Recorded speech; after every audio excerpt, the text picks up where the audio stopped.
नमस्कार। हर साल की तरह इस साल भी यूनियन बजट आ गया है और अपने साथ लाया है ढेर सारे आंकड़े, मुश्किल शब्द और बड़ी-बड़ी घोषणाएं। अक्सर ये सब समझना थोड़ा मुश्किल हो जाता है ना? पर फिक्र की कोई बात नहीं। अगले कुछ मिनटों में हम इस पूरे बजट को एकदम आसान भाषा में समझेंगे और जानेंगे कि इसका हमारी जिंदगी और देश पर क्या और कैसा असर पड़ने वाला है। और हाँ, इस सफर में हमारा साथ देने के लिए हमारे पास एक स्पेशल दोस्त भी है, ये पीएसजे टेक रोबोट। ये पूरी एनालिसिस आप तक लेकर आए हैं सीए प्रणय एस जाजोड़िया और उनकी टीम। तो चलिए अब और देर नहीं करते, फटाफट शुरू करते हैं। बजट की जो सबसे पहली और बड़ी बात निकल कर आई, वो वित्त मंत्री के इसी एक वाक्य में छिपी है। इससे ये साफ हो जाता है कि इस बार के बजट के दिल में कौन है। देश का युवा। मतलब ज्यादातर योजनाएं और घोषणाएं इसी सोच को ध्यान में रखकर बनाई गई हैं। तो सरकार ने अपने पूरे विजन को साफ करने के लिए बजट को 3 बड़े कर्तव्यों यानी 3 बड़ी जिम्मेदारियों पर टिकाया है। कह सकते हैं कि यही 3 पिलर हैं जिन पर पूरे बजट की इमारत खड़ी की गई है। तो ये 3 कर्तव्य हैं क्या? पहला, देश की आर्थिक ग्रोथ को और तेज रफ्तार देना। दूसरा, हर नागरिक की उम्मीदों और सपनों को पूरा करना। और तीसरा, देश के हर परिवार और हर सेक्टर को मजबूत बनाना, उन्हें सशक्त बनाना। आइए एक एक करके इनको थोड़ा गहराई से समझते हैं। तो सबसे पहले बात करते हैं पहले कर्तव्य की। यहाँ सरकार का पूरा फोकस बड़े पैमाने पर आर्थिक सुधारों पर है। मकसद यह है कि देश के विकास का पहिया और तेजी से घूमे। चलिए देखते हैं कि इसके लिए क्या बड़े ऐलान हुए हैं। और सबसे पहली और सबसे बड़ी घोषणा, पब्लिक कैपिटल एक्सपेंडिचर में जबरदस्त इजाफा। ये रकम है 12.2 लाख करोड़ रुपए। अब ये सुनने में थोड़ा टेक्निकल लगता है, पर इसका सीधा सा मतलब है कि सरकार इंफ्रास्ट्रक्चर यानी सड़कें, पुल, बंदरगाह, रेलवे, इन सब चीजों पर रिकॉर्ड तोड़ पैसा खर्च करने वाली है। अच्छा, एक और काफी दिलचस्प ऐलान है बायोफार्मा शक्ति योजना का। सरकार का लक्ष्य है कि भारत को दवाइयों के मामले में, खासकर बायोफार्मा के फील्ड में, दुनिया का मैन्युफैक्चरिंग हब बनाया जाए। और इसके लिए अगले 5 सालों में 10,000 करोड़ रुपए खर्च किए जाएंगे। छोटे और मझोले उद्योग, जिन्हें हम एसएमईज कहते हैं, उनके लिए भी एक बहुत बड़ी खुशखबरी है। सरकार चैंपियन एसएमईज बनाना चाहती है। मतलब ऐसे छोटे उद्योग जो दुनिया की बड़ी कंपनियों को टक्कर दे सकें। और इसके लिए 10,000 करोड़ रुपए का एक अलग से एसएमई ग्रोथ फंड बनाया गया है। तो सवाल ये उठता है कि इन बड़ी-बड़ी रकमों का आम लोगों पर क्या असर होगा। देखिए, इसका सीधा सा मतलब है कि जब देश में इतना कंस्ट्रक्शन होगा, नई फैक्ट्रियां लगेंगी, तो नौकरियां भी ज्यादा पैदा होंगी। हमें बेहतर सड़कें और पोर्ट्स इस्तेमाल करने को मिलेंगे। छोटे उद्योगों को आगे बढ़ने में बड़ी मदद मिलेगी और मेड इन इंडिया दवाइयों का प्रोडक्शन बढ़ेगा, जिससे हो सकता है कि इलाज भी थोड़ा सस्ता हो जाए। अर्थव्यवस्था की बड़ी तस्वीर देखने के बाद चलिए अब जरा बजट की दूसरे और तीसरे कर्तव्य की तरफ चलते हैं।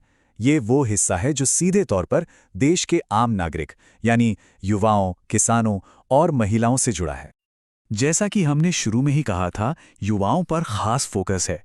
एक हाई पावर कमेटी बनाई जाएगी जो पढ़ाई से लेकर नौकरी तक का सफर आसान बनाएगी। हेल्थ सेक्टर में 1 लाख नए अलाइड हेल्थ प्रोफेशनल्स और 1.5 लाख ट्रेन्ड केयरगिवर्स तैयार किए जाएंगे। और तो और गेमिंग और एनिमेशन जैसे जो नए जमाने के करियर हैं, उनके लिए 15,000 स्कूलों में एवीजीसी लैब्स खुलेंगी और पूर्वी भारत में एक नया नेशनल इंस्टीट्यूट ऑफ डिजाइन भी बनाया जाएगा। बजट में समाज के हर वर्ग को साथ लेकर चलने की कोशिश की गई है।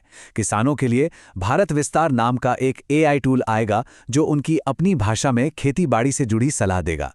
महिला उद्यमियों के लिए शी-मार्ट्स खोले जाएंगे और दिव्यांगजनों को इंडस्ट्री के हिसाब से ट्रेनिंग देने के लिए दिव्यांगजन कौशल योजना भी शुरू की जाएगी। और अब आते हैं बजट के उस हिस्से पर जिसका हम सबको शायद सबसे ज्यादा इंतजार रहता है, यानी टैक्स। चलिए देखते हैं कि इस बजट का हमारी जेब पर क्या सीधा असर पड़ेगा। तो इस साल की टैक्स से जुड़ी सबसे बड़ी खबर यह है कि नया इनकम टैक्स एक्ट 2025 अब लागू हो चुका है। जी हां, जो पुराना 1961 का कानून था, उसे अब बदल दिया गया है। सरकार का दावा है कि यह नया कानून पहले से ज्यादा सरल और साफ है। तो सबसे जरूरी सवाल, क्या टैक्स रेट्स बदले? एक्ट तो नया आ गया, पर यहाँ एक बड़ी बात यह है कि नए डिफ़ॉल्ट टैक्स रिजीम के जो स्लैब्स और रेट्स हैं उनमें कोई भी बदलाव नहीं किया गया है। वो बिल्कुल पिछले साल जैसे ही हैं। मतलब 4 लाख तक की आय पर कोई टैक्स नहीं, और उसके बाद जैसे जैसे आमदनी बढ़ेगी टैक्स रेट भी बढ़ता जाएगा। तो टैक्स देनदारी में फिलहाल कोई बदलाव नहीं है। छोटे टैक्स पेयर्स के लिए एक बहुत ही काम की स्कीम आई है जिसका नाम है फास्ट डीएस। ये उन लोगों के लिए एक मौका है जिनसे अनजाने में अपनी किसी विदेशी संपत्ति या आय की जानकारी देने में कोई चूक हो गई थी। उन्हें 6 महीने का एक मौका दिया जाएगा कि वो एक तय सीमा तक की संपत्ति को घोषित कर दें और किसी बड़ी कार्रवाई से बच जाएं। कुछ और छोटे मोटे पर जरूरी टैक्स बदलाव भी हुए हैं, जैसे कि मैन पावर सप्लाई पर लगने वाले टीडीएस को आसान कर दिया गया है। दूसरी तरफ मेक इन इंडिया को बढ़ावा देने के लिए विदेश से आने वाली कुछ चीजों पर जो कस्टम ड्यूटी की छूट थी उसे हटा दिया गया है। मतलब वो चीजें अब महंगी हो सकती हैं, और स्पेशल इकोनॉमिक जोन की कंपनियों को कुछ रियायती दरों पर घरेलू बाजार में अपना सामान बेचने की खास इजाजत दी गई है। तो हमने बजट के लगभग सभी जरूरी पहलुओं को देख लिया। अब आखिर में इस पूरे विश्लेषण को समेटते हैं और एक नज़र डालते हैं कि देश की आर्थिक सेहत कैसी है और इस बजट से हमें क्या बड़े संकेत मिलते हैं। ये आंकड़े दिखाते हैं कि सरकार अपनी चादर देखकर ही पैर पसार रही है। राजकोषीय घाटा यानी फिस्कल डेफिसिट लगातार कम हो रहा है। आसान भाषा में कहें तो सरकार की आमदनी और खर्चे का अंतर घट रहा है, जो कि एक अच्छी बात है। इसी के साथ देश पर जो कुल कर्ज का बोझ है वो भी जीडीपी के मुकाबले कम हो रहा है। ये एक सेहतमंद इकोनॉमी की निशानी है। तो अगर इस पूरे बजट को 5 पॉइंट्स में समेटना हो तो वो क्या होंगे? पहला, ये एक युवा शक्ति पर फोकस्ड बजट है। दूसरा, इंफ्रास्ट्रक्चर और मैन्युफैक्चरिंग पर जबरदस्त जोर है। तीसरा, किसानों, महिलाओं और छोटे उद्योगों को टारगेटेड मदद दी गई है।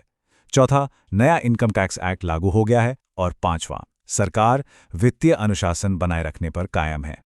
तो आखिर में सबसे बड़ा सवाल यही उठता है कि सरकार ने जो ये सारे कदम उठाए हैं, जो ये बड़े बड़े लक्ष्य रखे हैं, क्या ये सच में 2047 तक विकसित भारत बनाने के सपने को पूरा करने के लिए एक मजबूत नींव का काम करेंगे? ये एक ऐसा सवाल है जिसका जवाब तो हमें आने वाला वक्त ही देगा। इस पूरे बजट विश्लेषण को सरल भाषा में आप तक पहुंचाने का श्रेय जाता है CA Pranay S Jajodia, chartered accountants को। और जाते जाते एक जरूरी बात, ये सारी जानकारी सिर्फ शैक्षिक मकसद के लिए है। कोई भी निवेश या वित्तीय फैसला लेने से पहले अपने फाइनेंशियल एडवाइजर से सलाह जरूर लें। हमारे साथ जुड़ने के लिए बहुत बहुत धन्यवाद।